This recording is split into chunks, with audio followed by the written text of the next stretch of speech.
This could be good for me. Lately I was feeling like I need a purpose.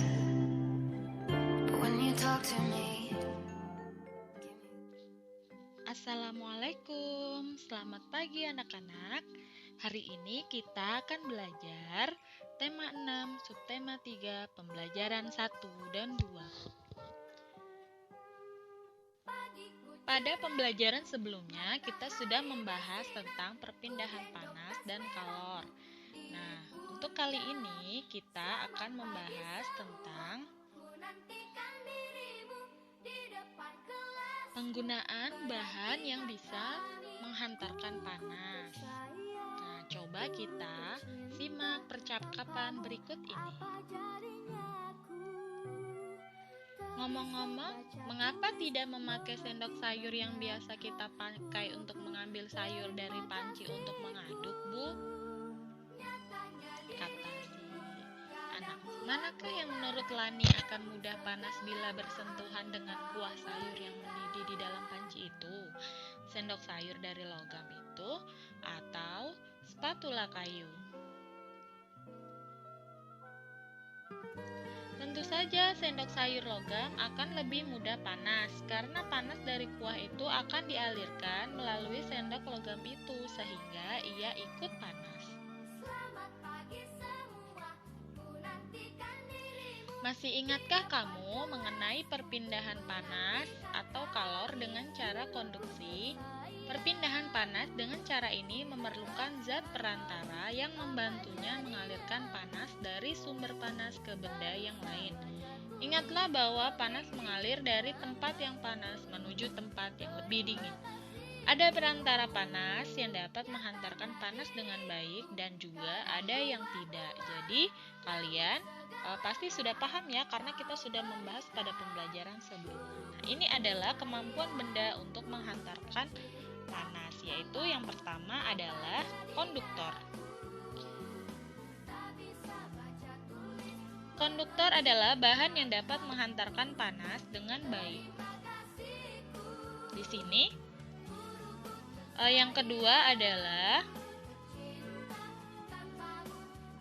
isolator, yaitu isolator adalah bahan yang tidak dapat menghantarkan panas. Bahan isolator itu jika terkena panas dia akan rusak atau tidak bisa karena dia penghantar panas yang buruk. Kemudian yang ketiga adalah semikonduktor. Semikonduktor adalah bahan yang sedikit dapat menghantarkan panas.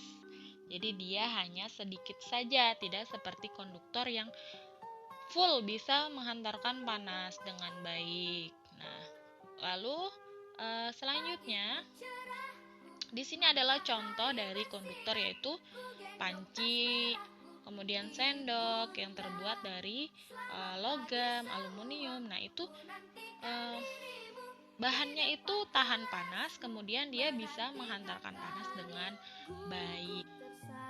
Selanjutnya, contohnya adalah bahan yang menghantarkan panas tidak baik atau isolator tuh kayak tempat yang berbahan plastik, kemudian mudah terbakar, kayu, terus kain, benang, dan lain-lain. Nah, itu bukan penghantar panas yang baik. Itu adalah penghantar panas yang buruk karena dia jika terkena panas dia akan meleleh atau terbakar. Nah, itu tidak bisa dijadikan penghantar panas ya. Kemudian yang ketiga adalah ini adalah contoh bahan semikonduktor. Bahan semikonduktor adalah bahan yang memiliki konduktivitas antara isolator dan konduktor. Nah, di sini jenis perpindahan kalor ada 3. Yang pertama, konduksi, konveksi, dan radiasi. Cara menghambat perpindahan kalor konduksi itu menggunakan benda-benda bersifat isolator seperti karet, kain wol, plastik, ebonit, dan lain-lain. Kalau kalian ingin mengangkat panci yang panas, pasti kalian menggunakan kain. Nah, cara mempercepat perpindahan panas dari konduksi adalah menggunakan benda-benda bersifat konduktor seperti aluminium dan besi. Nah, ini adalah penjelasan tentang jenis perpindahan kalor ya. Kemudian Jika kalian memanaskan air, maka pancinya akan terasa panas. Nah, kalian itu harus menggunakan benda yang bersifat isolator untuk mengangkatnya, karena jika kalian tidak menggunakan benda yang bersifat isolator, maka tangan kalian juga akan terasa panas. Jadi harus dibantu menggunakan benda bersifat isolator ya. Di sini, cara menghambat perpindahan kalori adalah dengan cara menjauhi atau memadamkan sumber panas. Misalkan kalian tidak ingin terkena panas api unggun, maka kalian tinggal memadamkannya. Sama dengan juga, jika kalian tidak ingin terkena radiasi matahari, maka kalian harus masuk ke dalam rumah agar untuk berlindung. Nah, kemudian cara mempercepatnya adalah dengan memperbesar sumber panas, seperti menambah jumlah kayu bakar agar api semakin besar. Nah, itu adalah cara menghambat dan mempercepat perpindahan kalori secara konveksi dan radiasi, sehingga kalian bisa sesuaikan. Selanjutnya,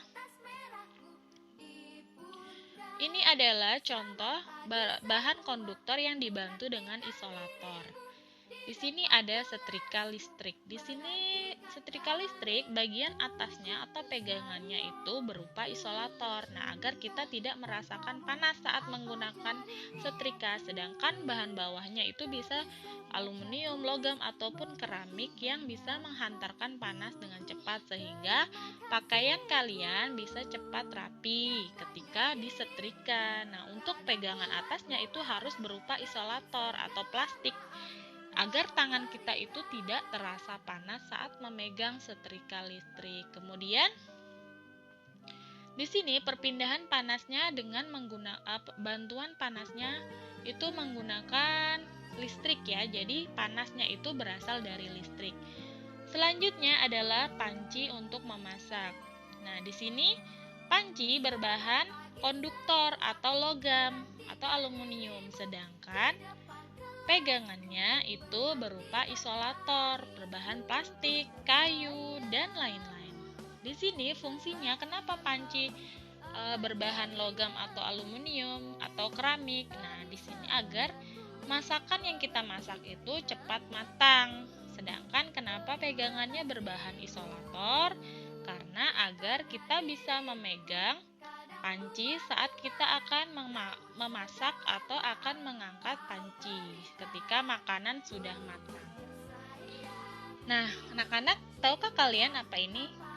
Ya, ini adalah termos. Termos adalah alat untuk menyimpan air hangat atau air es. Nah, di sini termos bisa menjaga suhu air yang ada di dalam termos. Nah, di sini ada termos, yaitu di atasnya itu ada tutup sumber termos, berfungsi untuk menutup agar air yang ada di dalam termos itu terjaga suhunya. Lalu di dalam termos itu ada dinding dalam kaca.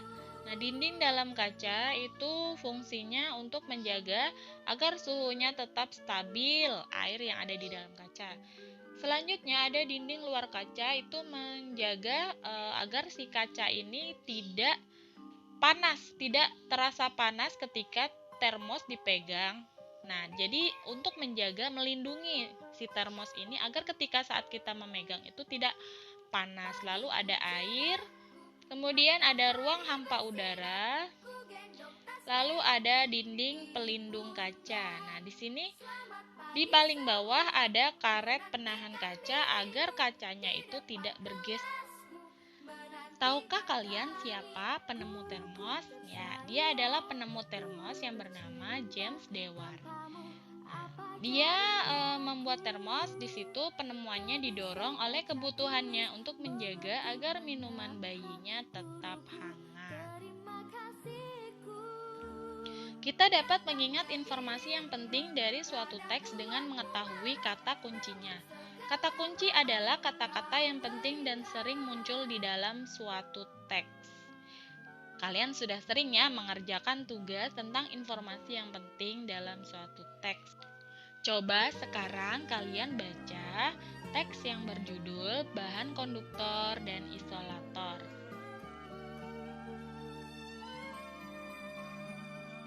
Selamat pagi semua, ku nantikan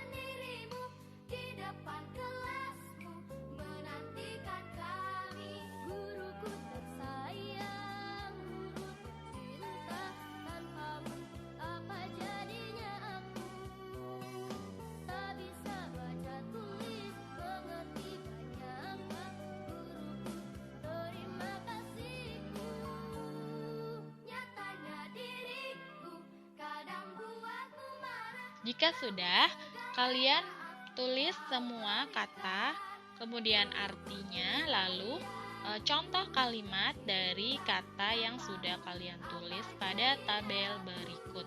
Kalian tulis dengan lengkap, lalu kalian coba nanti buat kalimat selain yang seperti ada di contoh. Selanjutnya kita akan belajar tentang gambar cerita. Apa sih gambar cerita itu? Seperti yang sudah kita pelajari pada pembelajaran sebelumnya, bahwa gambar cerita adalah gambar yang digunakan untuk menjelaskan maksud suatu cerita. Lalu, contohnya adalah gambar yang terdapat pada sampul depan buku. Gambar itu berfungsi untuk menjelaskan keseluruhan isi buku yang dapat membuat pembaca tertarik untuk membaca buku tersebut. Nah, ini adalah contoh gambar yang terdapat pada sampul depan buku. Nih, gambarnya seperti ini ya. Contohnya nih, timun emas, berarti di sini ada gambar perempuan. Lalu di sini contoh bukunya adalah matematika dan surat untuk Tuhan. Ciri gambar sampul depan buku yang pertama adalah gambar berisi tentang isi buku. Kalau judulnya matematika berarti isinya tentang pelajaran matematika. Kalau judulnya tentang dongeng timun emas berarti isinya tentang cerita timun emas. Lalu gambar dan warna yang disajikan harus menarik agar orang lain tertarik untuk membeli buku atau membaca buku. Jadi harus berwarna, kemudian menarik, dan bagus. Selanjutnya, ciri yang ketiga adalah judul buku ditulis huruf besar dari tulisan lainnya. Nama penulis dan nama penerbit. Jadi judul bukunya harus lebih besar dari tulisan lainnya. Nah, anak-anak, jadi kalian paham ya ciri gambar sampul depan buku. Nah, sekarang kita akan belajar menjelaskan sampul isi buku. Gambar cerita dari buku pelajaran. Ceritakan kesan yang kamu tangkap dari gambar cerita. Nah, di sini gambar dari sampul buku ini menceritakan gambar seorang guru yang sedang berdiskusi dengan 6 siswanya tentang cita-cita mereka. Buku ini merupakan buku kegiatan belajar siswa. Jadi bisa ya kalian nanti menceritakan gambar cerita dari buku yang ada di rumah kalian. Selanjutnya, surat kecil untuk Tuhan. Di sini kita bisa belajar menceritakan gambar sampul dari buku ini. Ini misalkan kita tulis gambar cerita dari novel ya, bukan buku pelajaran. Kalau tadi buku mata pelajaran. Nah, apa sih kesan atau ceritakan kesan yang dapat kamu tangkap? Yaitu buku ini menceritakan gambar seorang anak yang berjuang demi kesembuhannya melawan kanker ganas. Selanjutnya, buku yang ketiga. Ini berani yuk minum Oralit. Nah, di sini adalah gambar dari sebuah iklan ya, bukan buku cerita, bukan buku novel, bukan buku pelajaran. Kesan yang bisa kita ambil dari dari gambar ini yaitu gambar ini menceritakan gambar seorang ibu yang sedang membujuk anaknya untuk minum obat. Nah, anak-anak, cukup sekian pembelajaran kali ini. Sampai jumpa di pembelajaran selanjutnya. Jangan lupa mengerjakan tugas.